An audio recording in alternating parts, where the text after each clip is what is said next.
안녕하세요, 키안입니다. 여러분 피부 색깔 한번 보세요. 무슨 색깔 같아요? 옐로우, 노란색 같아요? 저는 제 색깔을 딱 보면은 화이트야.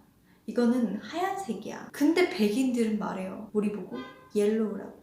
그리고 제가 그들을 볼 때 무슨 생각이 드냐? 걔네는 얼굴이 빨개. 내가 보기엔 걔네는 핑크색이야. 걔네는 홍인이거든요. 근데 왜 얘네가 화이트일까? 옐로우의 의미를 한번 볼까요? 미성숙한, 어린, 질투심이 많은, 어린이, 귀여운. 이게 옐로우의 의미잖아요. 그럼 화이트의 의미는 어떨까요? 고결한, 순결한, 깨끗한. 다 좋은 의미잖아. 화이트 하면 뭐가 떠올라? 다 막 좋은 의미밖에 없잖아요. 이런 걸 보면은 이상하다. 이것도 누가 만들어낸 게 아닐까? 이것도 일종의 세뇌 같은 느낌이 드는 거예요. 그래서 알아봤어요. 언제부터 우리가 옐로우가 되었을까? 그건 바로 황화론. 황인종이 번성하면 세계가 망한다. 응? 이거 뭔 개소리야? 라고 생각할 수 있겠는데 정말 개소리는 맞죠. 그럼 이 황화론이 만들어지게 된 배경에 뭐가 있었을까요? 그 배경에는 훈족의 대이동이 있습니다. 제가 저번 영상에서 설명을 해드렸는데 이 훈족의 대이동, 이 시발점이 된 게 누구죠? 그래서 아틸라 대왕이 은퇴여행, 그러니까 정복여행을 시작을 했잖아요. 그러므로 인해서 기존에 살고 있던 게르만 애들이 서로마의 변방 지역을 침식해 들어가기 시작합니다. 그래서 일어난 게 뭐죠? 서로마 제국의 멸망. 그러다 보니까 아틸라, 이 훈족들은 수천 년 동안 이 유럽인들에게 공포의 대상이 되었어요. 왜? 이 유럽인들에겐 이 유럽 밖에, 유럽 중부 밖에 그 경계 지역의 사람들은 문명이 아닌 문맹의 사람이라고 생각을 했는데 그 중부 유럽 밖에 동방에서부터 썰물처럼 밀려들어온 그들에 대한 맹목적인 공포, 이들에 대한 인식은 훈족, 그 뒤를 이은 헝가리인, 마자르족, 그리고 마침내 칭기스칸이 나타나죠. 칭기스칸의 몽골의 대정복 시기에 완전히 이 공포는 굳어진다고 볼 수 있겠습니다. 그리고 사실상 이 유럽인들의 동방에 대한 두려움은 유목민족에 대한 농경민족의 두려움이라고도 볼 수 있을 것 같아요. 유목민족을 보세요. 강력한 힘, 잔인성, 침략성 이런 것에 대한 공포일 수도 있겠는데 항상 농경민족은 유목민족에게 침탈을 당해왔어요. 평생을. 그런 것도 있겠지만 근본적으로 두려운 거는 너무 다르다는 거죠. 생활 양식이 서로 너무 다르다. 그리고 사고 방식조차 너무나 다르다. 예를 들어서 우리가 외계인을 생각하면 너무 무섭잖아요. 왜? 예측이 불가능하니까. 그래서 거기서 오는 공포심이 대단할 수 있죠. 이거와 같은 원리라고 보면 될 것 같아요. 그리고 이 동방에 대한 혐오감과 두려움은 질병에 의해 기인하기도 합니다. 예를 들어 흑사병.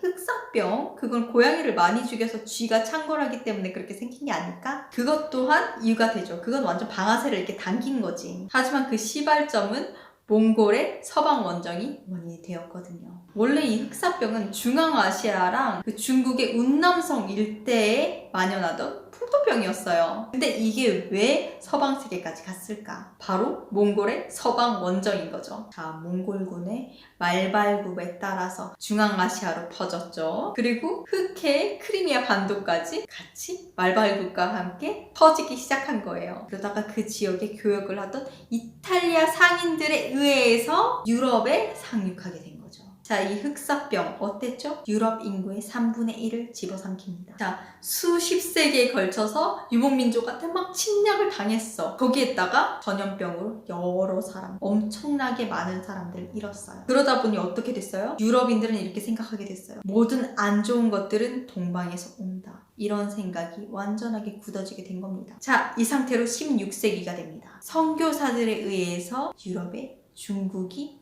널리 알려지게 됩니다. 이때 알려진 중국에 대한 거대함, 광대함, 어마어마한 인구, 화려한 문명은 유럽인들이 경외심을 갖게 하는데 충분했죠. 게다가 서양의 대표 철학자인 볼테르는 중국의 육아 사상이야말로 가장 이상적인 정치 사상이다 라고 말할 정도였어요. 그러니까 이 유럽인들에게 완전 문화 충격인 거죠. 그러니까 이 유럽인이 생각하고 있는 이 동양인에 대한 편견, 원래 갖고 있는 게 뭐였죠? 야만적이고 미개하고 이런 생각을 하고 있었잖아요. 전염병이나 퍼뜨리고, 그죠? 그러면서도 최소한 유럽인들이 인간 이하로 생각했던 아프리카인들, 그리고 아메리카 원주민들, 얘네랑은 다르게 어느 정도 문명도 지니고 있고 그리고 기독교와 대비되는 불교라는 종교적 이데올로기도 가지고 있죠. 여러분도 아시다시피 중국을 보세요. 어마어마한 인구에 광활한 영토. 이걸 본 유럽인들은 어떻게 느꼈겠어요? 이걸 그대로 두었다간 소수의 유럽인의 지배체제가 전복될 수 있겠구나. 위험하다. 19세기 말에 등장한 이 황하로. 이건 바로 유럽인들 마음속에 깊이 뿌리 박혀 있던 동양인에 대한 공포. 이 동양에 대한 막연한 공포심을 이용해서 중국에 대한 침략을 정당화하기 위해서 날조된 말입니다. 특히 독일의 빌헬름 2세. 이 사람은 황화도라는 그림을 제작을 해서 유럽인들의 동양에 대한 위기를 고취시키고 유럽 국가들의 중국 침략을 정당화했습니다. 정말 머리를 잘 쓴 거죠. 전쟁을 하기 위해선 명분이 있어야 되니까요. 자, 여기서 황화도에 대해서 알아볼까요? 1895년 독일의 황제 빌헬름 2세는 이상한 꿈을 꾸게 되었다고 해요. 저는 이게 꿈이라고 생각하지 않고 명분을 만들기 위해서 지어낸 이야기라고 생각해요. 아주 똑똑한 사람이죠. 아무튼 이상한 꿈을 꾸었대요. 이게 무슨 꿈이냐? 그의 꿈속에는 동양인들이 믿는 신 부처가 동양의 용을 타고 막 날아다니는 거예요. 그러면서 서구 문명을 불지옥으로 만들면서 파괴를 하고 완전 피바다를 만들었다. 이에 세계를 파괴하는 악의 화신 부처에 대항하기 위해서 유럽 국가를 상징하는 7명의 발키리, 그러니까 7개의 유럽 국가를 여신, 그러니까 여체화를 해가지고 상징적으로 이 꿈에 나왔다고 합니다. 7명의 발키리, 7명의 유럽 국가들. 여기서 게르마니아 발키리, 뭘까? 게르만족, 게르마니아 발키리, 그러니까 자기 독일 제국은 앞장서서 용맹하게 맞서지만 하지만 브리티니아 발키리, 뭘 것 같아요? 영국, 브리타니. 이 브리티니아 발키리는 부처의 파괴력에 무서워서 주춤하고 있다고, 뒤에서. 근데 이때 갑자기 십자가가 눈앞에 딱 나타나면서 대천사 미카엘이 딱 나타납니다. 미카엘은 말했습니다. 세상을 파괴시키는 부처를 두려워하지 말라. 유럽이여, 여러분의 소중한 보물을 지켜라. 이렇게 말을 하며 사기를 돋아주었다고 합니다. 어쩌다가 부처님께서 악의 화신까지 되었을까요? 이 미카엘의 말과 함께 빌헬름 2세는 꿈에서 깨어나게 되었습니다. 이건 예사 꿈이 아니야. 신의 계시일 거야. 그리고 그는 이 꿈 이야기를 그림으로 남기게 됩니다. 독일의 빌헬름 2세는 러시아의 차르 니콜라이 2세와 절친한 친구였습니다. 이 빌헬름 2세가 니콜라이 2세에게 보낸 서신 중에 이런 내용이 있었어요. 이 서신의 내용을 한번 잘 살펴보세요. 이게 무슨 속뜻을 가지고 있는지. 러시아는 아시아에서 일본을 맞서 싸우는데 전념을 하여라. 그동안 우리 독일은 유럽에서 독일 중심의 패권을 형성하겠다.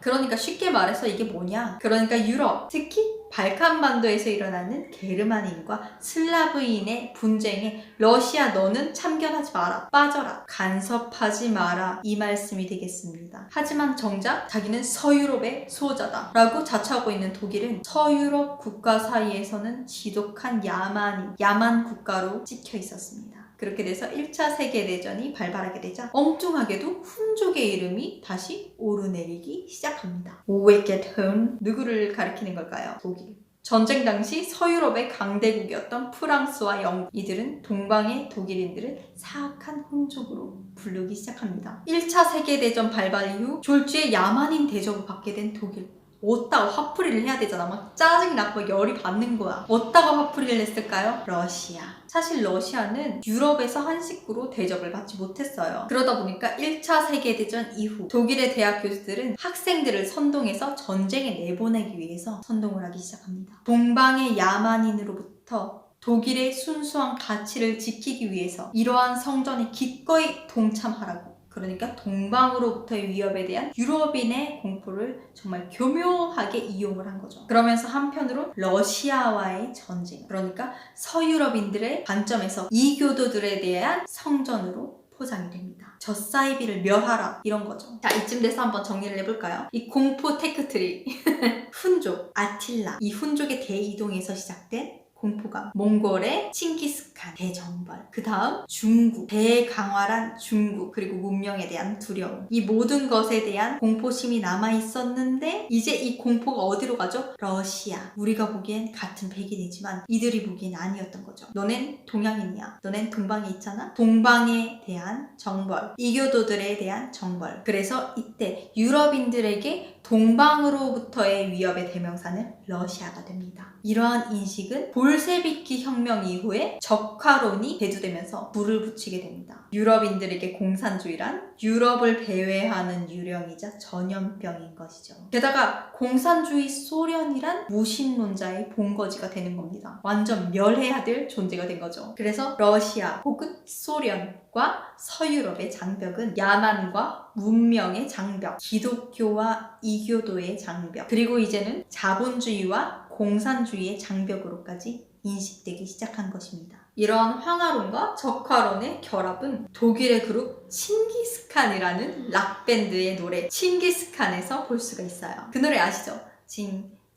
칭기스칸. 그 가사를 보시면 야만적이고 폭력적이고 온 나라에 근심과 걱정을 끼치는 몽골인에 대한 전형적인 이미지가 나열되고 있어요. 그런데 그 중간에 무슨 가사가 나오죠? 보드카를 가지러 가자. 이 구절을 들으시면 이 난데없이 몽골인이랑 러시아인이랑 동일시가 돼요. 그러니까 어떻게 되는 거죠? 이 노래에서는 몽골 이퀄 야만족 또는 침략자 이퀄 소련. 자, 이제 이해가 되시나요? 왜 우리 황인종이 차별을 받게 됐는지. 이 모든 이유는 이 유럽인들의 공포심 그리고 열등감에서 비롯된 것이다. 그리고 이 차별은 아직 끝나지 않았어요. 왜? 중국발 우한폐렴. 이것도 우리 황인종에 대한 혐오를 극대화시켜주죠. 그리고 발전하고 있는 중국, 그리고 4차 산업혁명에 발맞춰서 빠르게 발전하고 있는 한국. 이 유럽인들은 우리들에게 뒤처지고 정복당할까봐 두려워서 그래서 차별을 하는 거다. 그러니까 차별을 당하더라도 내가 왜 이렇게 차별을 당하고 있나 이런 배경을 알게 되니까 좀 받아들이기가 수월하더라고요. 여러분들에게도 이 황화론에 대한 배경 지식이 많은 위안이 되었으면 좋겠습니다. 감사합니다.